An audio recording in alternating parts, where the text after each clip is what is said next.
Hi friends, fact number 1. ಇದುವರೆಗೂ Hubble space telescope ಕಂಡುಹಿಡಿದ ಅತ್ಯಂತ ದೂರದಲ್ಲಿರುವ ನಕ್ಷತ್ರ ಇಕಾರಸ್ ನಕ್ಷತ್ರ. ಈ ನಕ್ಷತ್ರದಿಂದ ಬರುವಂತಹ ಕಾಂತಿ ನಮ್ಮ ಭೂಮಿಯನ್ನ ಸೇರಲು ಸರಿಸುಮಾರು 900 ಕೋಟಿ ವರ್ಷಗಳ ಸಮಯ ಹಿಡಿಸುತ್ತೆ. ಅಂದ್ರೆ ಈ ನಕ್ಷತ್ರಕ್ಕೆ ನಮ್ಮ ಭೂಮಿಗೆ ಇರುವ ದೂರ 9 ಬಿಲಿಯನ್ ಲೈಟ್ ಇಯರ್ಸ್.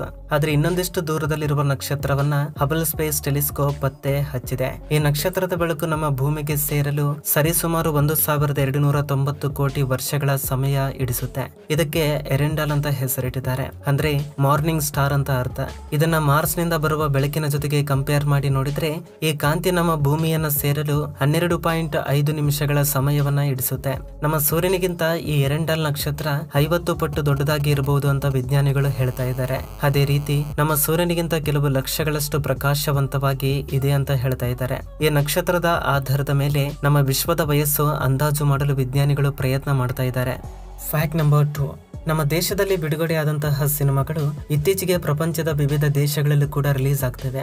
ಅದೇ ರೀತಿ 2016ರಲ್ಲಿ ಅಮೀರ್ ಖಾನ್ ನಟಿಸಿದ ದಂಗಲ್ ಸಿನಿಮಾ ಕೂಡ ಪ್ರಪಂಚದಾದ್ಯಂತ ರಿಲೀಸ್ ಆಗುತ್ತೆ. ಆದರೆ ಪಾಕಿಸ್ತಾನದಲ್ಲಿ ಮಾತ್ರ ರಿಲೀಸ್ ಆಗುದಿಲ್ಲ.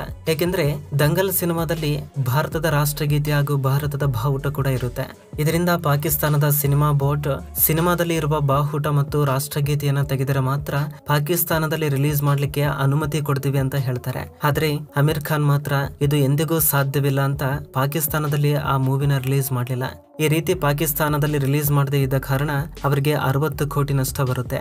ಆದ್ರೂ ಹಣಕ್ಕಿಂತ ದೇಶದ ಗೌರವನೇ ಮುಖ್ಯ ಅಂತ ಅವರು ಅದನ್ನ ಪಾಕಿಸ್ತಾನದಲ್ಲಿ ರಿಲೀಸ್ ಮಾಡಲಿಲ್ಲ. ಗ್ರೇಟ್ ಅಲ್ವಾ? Fact number 3. ಅಫಿಡ್ ಅಂದ್ರೆ ಗಿಡ ಹೇನು. ಇವು ಗಿಡಗಳ ಮೇಲೆ ಹೆಚ್ಚಾಗಿ ಇರುತ್ತೆ. ಆದ್ರೆ ಇವುಗಳಲ್ಲಿ ಒಂದು ವಿಶೇಷತೆ ಇದೆ. ಅದು ಏನು ಅಂತ ಕೇಳಿದ್ರೆ ನೀವು ಖಂಡಿತ ಆಶ್ಚರ್ಯ ಪಡ್ತೀರಾ. ಇವುಗಳಲ್ಲಿ ತುಂಬಾ ಕೀಟಗಳು ಹುಟ್ಟುವಾಗ್ಲೇ ಪ್ರೆಗ್ನೆಂಟ್ ಆಗಿ ಹುಟ್ಟುತ್ತವೆ. ಅಂದ್ರೆ ಹುಟ್ಟುವಾಗ್ಲೇ ಇವುಗಳ ಹೊಟ್ಟೆ ಒಳಗಿರುವ ಭ್ರೂಣದಲ್ಲಿ ಪಿಂಡ ಇರುತ್ತೆ. ಅದೇ ರೀತಿ ಗಂಡು ಹುಳು ಇಲ್ಲದಿದ್ರೂ ಕೂಡ ಇವು ಪ್ರೆಗ್ನೆಂಟ್ ಆಗುತ್ತೆ. ಪ್ರಕೃತಿಯ ವಿಸ್ಮಯ ನೋಡಿ ಯಾವ ರೀತಿ ಇದೆ. Fact number 4. ಜುಲೈ 1951ರಲ್ಲಿ ಸ್ವೀಡನ್ ಅಲ್ಲಿ ಒಂದು ಸೈಕಲ್ ರೇಸ್ ಕಾಂಪಿಟಿಷನ್ ನಡೆಯುತ್ತೆ. ಈ ರೀತಿ ತುಂಬಾ ಜನ ಆ ಕಾಂಪಿಟಿಷನ್ ಅಲ್ಲಿ ಭಾಗವಹಿಸಲು ಅಪ್ಲಿಕೇಶನ್ ಹಾಕೊಳ್ತಾರೆ. ಹಾಗೆ ಇದ್ರ ಬಗ್ಗೆ ತಿಳ್ಕೊಂಡ ಗುಸ್ತಾಫ್ ಅಕನ್ಸನ್ ಅನ್ನೋ ವ್ಯಕ್ತಿ ಕೂಡ ಅಪ್ಲಿಕೇಶನ್ ಹಾಕ್ತಾರೆ.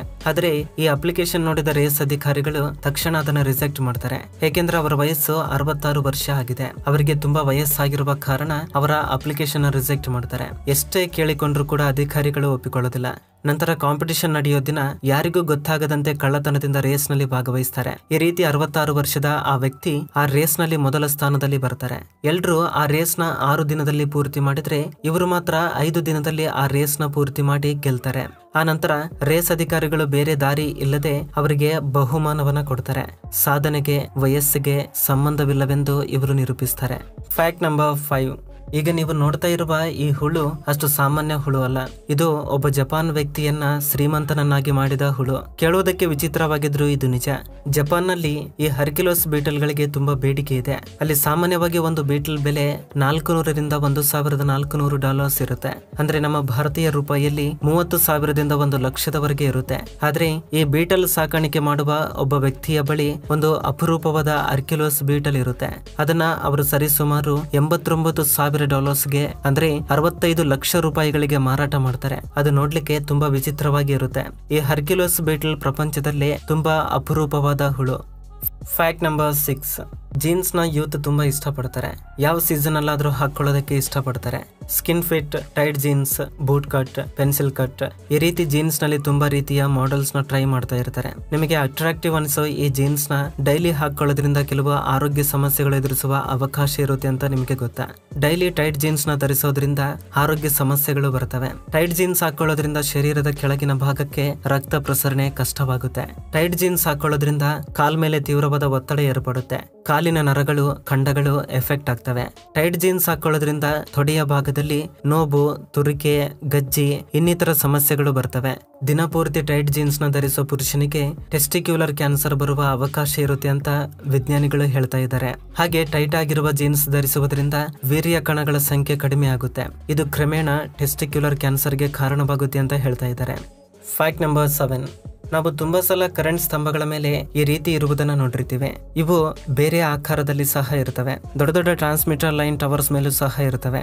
ಇಷ್ಟಕ್ಕೂ ಇವೇನು ಗೊತ್ತಾ, ಯಾಕೆ ಇವುಗಳನ್ನ ಕರೆಂಟ್ ಸ್ತಂಭಗಳ ಮೇಲೆ ಬಳಸ್ತಾರೆ ಗೊತ್ತಾ? ಜನರಲಿ ಇವುಗಳನ್ನ ಇನ್ಸುಲೇಟರ್ಸ್ ಅಂತ ಕರೀತಾರೆ. ಇನ್ಸುಲೇಟರ್ಸ್ ಅಂದ್ರೆ ವಿದ್ಯುತ್ ತಮ್ಮನ್ನ ದಾಟಿ ಹೋಗದಂತೆ ತಡೆ ಹಿಡಿಯುವುದು. ಇದರ ಉಪಯೋಗದ ಬಗ್ಗೆ ತಿಳ್ಕೊಳ್ಬೇಕು ಅಂದ್ರೆ ಮೊದಲು ನೀವು ಕೆಲವು ಇಂಟ್ರೆಸ್ಟಿಂಗ್ ವಿಷಯಗಳನ್ನ ತಿಳ್ಕೊಳ್ಬೇಕು.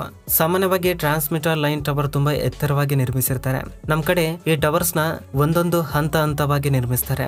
ಆದ್ರೆ ಬೇರೆ ದೇಶಗಳಲ್ಲಿ ಇವುಗಳನ್ನ ಮೊದಲು ಕೆಳಗಡೆ ನಿರ್ಮಿಸಿ ನಂತರ ಹೆಲಿಕಾಪ್ಟರ್ ಮೂಲಕ ಮೇಲಕ್ಕೆ ಎತ್ತಿ ಎತ್ತರದ ಪ್ರದೇಶಗಳಲ್ಲಿ ಅಳವಡಿಸ್ತಾರೆ. ಇದು ತುಂಬಾ ಈಸಿ ಪ್ರೋಸೆಸ್, ಆದ್ರೆ ಖರ್ಚು ಹೆಚ್ಚಾಗಿರುತ್ತೆ.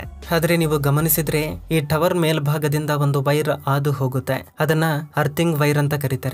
ಇದು ಟವರ್ ಮೇಲೆ ಬೀಳುವ ಎಕ್ಸ್ಟ್ರಾ ಕರೆಂಟ್ ನ ಭೂಮಿ ಒಳಕ್ಕೆ ಕಳುಹಿಸುತ್ತೆ. ಸಪೋಸ್ ಈ ಟವರ್ ಮೇಲಿರುವ ಕಂಡಕ್ಟರ್ ವೈರ್ಸ್ ಅಂದ್ರೆ ಕರೆಂಟ್ ನ ತೆಗೆದುಕೊಂಡು ಹೋಗ್ತಾ ಇರುವ ವೈರ್ ಆಕಸ್ಮಿಕವಾಗಿ ಒಂದು ವೇಳೆ ಅರಿದು ಟವರ್ ಮೇಲೆ ಬಿತ್ತು ಅನ್ಕೊಳ್ಳಿ. ಆಗ ಆ ಟವರ್ ನ ಯಾರಾದ್ರೂ ಮುಟ್ಟಿದ್ರೆ ತಕ್ಷಣ ಶಾಕ್ ಹೊಡೆದು ಸಾಯ್ತಾರೆ. ಈ ರೀತಿ ನಡೆಯದಂತಿರಲು ಆ ಟವರ್ ಮೇಲೆ ಬಿದ್ದಿರುವ ವೈರ್ ಬಿಡ್ತಾ ಇರುವ ಕರೆಂಟ್ ನ ಮೇಲಿರುವ ಈ ಅರ್ಥಿಂಗ್ ವೈರ್ ಕಂಟಿನ್ಯೂಸ್ ಆಗಿ ಆ ಕರೆಂಟ್ ನ ಭೂಮಿ ಒಳಕ್ಕೆ ಕಳುಹಿಸುತ್ತೆ. ಅದರಿಂದ ಯಾವುದೇ ರೀತಿಯ ಶಾಕ್ ಹೊಡೆಯೋದಿಲ್ಲ. ಅದಕ್ಕೆ ನೀವು ಗಮನಿಸಿದ್ರೆ ಈ ಅರ್ತ್ ವೈರ್ ಗೆ ಯಾವುದೇ ರೀತಿಯ ಇನ್ಸುಲೇಟರ್ಸ್ ನ ಅಳವಡಿಸೋದಿಲ್ಲ. ಆದ್ರೆ ಕೇವಲ ಕಂಡಕ್ಟರ್ ವೈರ್ಸ್ ಗೆ ಮಾತ್ರವೇ ಈ ಇನ್ಸುಲೇಟರ್ಸ್ ಇರ್ತವೆ. ಈ ಇನ್ಸುಲೇಟರ್ಸ್ ಆ ಟವರ್ಗೂ ಮತ್ತು ಹೈ ವೋಲ್ಟೇಜ್ ಕರೆಂಟ್ ನ ತೆಗೆದುಕೊಂಡು ಹೋಗ್ತಾ ಇರುವ ಈ ವೈರ್ಸ್ಗೂ ಮಧ್ಯದಲ್ಲಿ ಒಂದು ಅಡ್ಡಗೋಡಿ ಅಂತ ಕೆಲಸ ಮಾಡ್ತವೆ. ಕರೆಂಟ್ ನ ಟವರ್ ಗೆ ತಾಕದಂತೆ ನೋಡ್ಕೊಳ್ತವೆ. ಇವುಗಳನ್ನು ಸಾಮಾನ್ಯವಾಗಿ ಪಿಂಗಾಣಿ ಮಣ್ಣಿನಿಂದ ತಯಾರು ಮಾಡ್ತಾರೆ. ಇಂಗ್ಲಿಷ್ ನಲ್ಲಿ ಪೊರ್ಕಲೈನ್ ಮಟೀರಿಯಲ್ ಅಂತ ಕರೀತಾರೆ.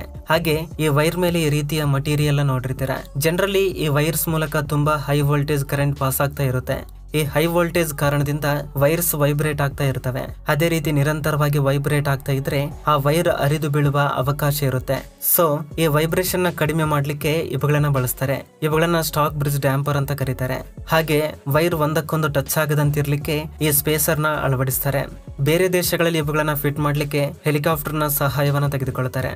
ಹಾಗೆ ಕಲರ್ ಬಾಲ್ಸ್ ನ ಕೂಡ ಈ ವೈರ್ಸ್ ಮೇಲೆ ನೋಡಿರ್ತೀರ.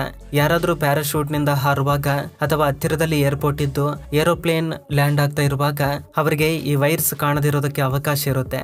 ಅದಕ್ಕೆ ಇಂತಹ ಸ್ಪೆಷಲ್ ಬಾಲ್ಸ್ ನ ಬಳಸ್ತಾರೆ. ಸೊ ದೂರದಿಂದ ಇವುಗಳನ್ನ ನೋಡಿ ಎಚ್ಚರವಾಗಿ ಯಾವುದೇ ಅಪಾಯ ಆಗದಂತಿರೋದಕ್ಕೆ.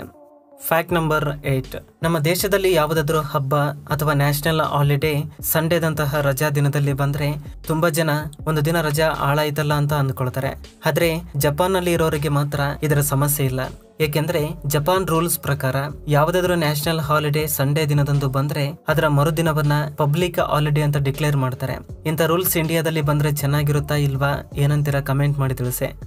Fact number 9. ಇಲ್ಲಿ ಕಾಣ್ತಾ ಇರುವುದನ್ನ ನೀವು ಅನೇಕ ಸ್ಥಳಗಳಲ್ಲಿ ನೋಡಿರ್ತೀರ. ಇವು ಹೆಚ್ಚಾಗಿ ಫ್ಯಾಕ್ಟರಿ ಬಿಲ್ಡಿಂಗ್ಸ್ ಮೇಲೆ ಅಥವಾ ಏರ್ಪೋರ್ಟ್ ಹತ್ತಿರ ಕಂಡು ಬರ್ತವೆ. ಆದ್ರೆ ಇಷ್ಟಕ್ಕೂ ಇವುಗಳನ್ನ ಏನೆಂದು ಕರೀತಾರೆ? ಇವುಗಳಿಂದ ಉಪಯೋಗವಾದರೂ ಏನು ಗೊತ್ತಾ? ಇವುಗಳನ್ನ ವಿಂಡ್ ಸಾಕ್ ಅಂತ ಕರೀತಾರೆ. ಇವುಗಳನ್ನ ಬಳಸಲಿಕ್ಕೆ ಕಾರಣ ಏನಂದ್ರೆ ಗಾಳಿಯ ಡೈರೆಕ್ಷನ್ ನ ಮತ್ತು ಅದರ ವೇಗವನ್ನ ತಿಳ್ಕೊಳ್ಳಲು ಈ ವಿಂಡ್ ಸಾಕ್ ನ ಬಳಸ್ತಾರೆ. ಇದು ಹಾರುವ ಡೈರೆಕ್ಷನ್ ನ ಆಧಾರದ ಮೇಲೆ ಗಾಳಿ ಯಾವ ಕಡೆ ಬೀಸ್ತಿದೆ ಅನ್ನೋದನ್ನ ತಿಳ್ಕೊಂಡು ಅದರ ಆಧಾರದ ಮೇಲೆ ಪೈಲಟ್ ವಿಮಾನವನ್ನ ಟೇಕ್ ಆಫ್ ಮಾಡಬೇಕಾ ಬೇಡವಾ ಅನ್ನೋದನ್ನ ನಿರ್ಧರಿಸ್ತಾರೆ. ಹಾಗೆ ಫ್ಯಾಕ್ಟರಿ ಮೇಲೆ ಇವುಗಳನ್ನ ಬಳಸಲಿಕ್ಕೆ ಕಾರಣ ಏನಂದ್ರೆ ಯಾವುದಾದ್ರೂ ಎಮರ್ಜೆನ್ಸಿ ಸಿಚುವೇಶನ್ ನಲ್ಲಿ ಅಂದ್ರೆ ಉದಾಹರಣೆಗೆ ಯಾವುದಾದ್ರೂ ಅಗ್ನಿ ಅನಾಹುತ ನಡೆದಾಗ ಅಲ್ಲಿರುವ ವಿಂಡ್ ಸಾಕ್ ಮೂಲಕ ಗಾಳಿ ಬೀಸುವ ಡೈರೆಕ್ಷನ್ ತಿಳ್ಕೊಂಡು ಫ್ಯಾಕ್ಟರಿಯಲ್ಲಿರುವ ಕಾರ್ಮಿಕರು ಬೆಂಕಿಯಿಂದ ಬೇಗ ತಪ್ಪಿಸಿಕೊಳ್ಳಲು ಇದು ಸಹಾಯವಾಗುತ್ತೆ. ಇದು ಫ್ರೆಂಡ್ಸ್ ಈ ದಿನದ ವಿಡಿಯೋ.